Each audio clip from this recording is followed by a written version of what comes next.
ถ้ามีเงิน30 ล้านอาจารย์จะไปเห็นยังพระอาจารย์ก็สิไปช่วยห้องหมอไปช่วยห้องเรียน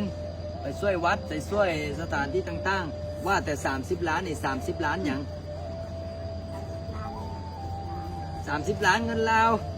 สิได้จากหมื่นสิได้อีกอย่าง30 ล้านกีบเนาะถ้า30พระอาจารย์นึกว่า30 ล้านบาทโอ้ยเพียงห้ามดื้อเด้อพอธรรมดาถ้ามีเงินเหาะหลายปานนั้นพระอาจารย์ก็เอาไปช่วยห้องหมอไปช่วยห้องเรียนไปช่วยคนที่ลำบากแล้วก็เอาไว้ถ้าสร้างวัดแต่อันนี้30 ล้านกีบสิซื้อเอาไว้ถ้าซื้อขนมให้เจ้ากินซะเนาะเอาไว้ถ้าซื้ออาหารเข้าวัดนิยมเด้อวันที่6วันที่7ถ้าผู้ใดอยากจะไปร่วมกับพระอาจารย์ก็สามารถไปได้เด้อหรือว่าผู้ใดจะเคาะหัว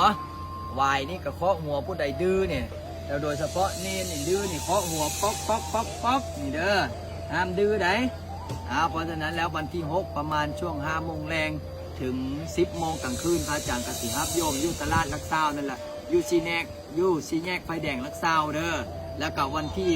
7ตอนเช้าวันที่7ก็ที่มีการใส่บาตรทำบุญเนาะแล้วก็มอบเงินที่ออกตนยันโยมไปกราบไปไว้ไปสวดมนต์หรือว่าใส่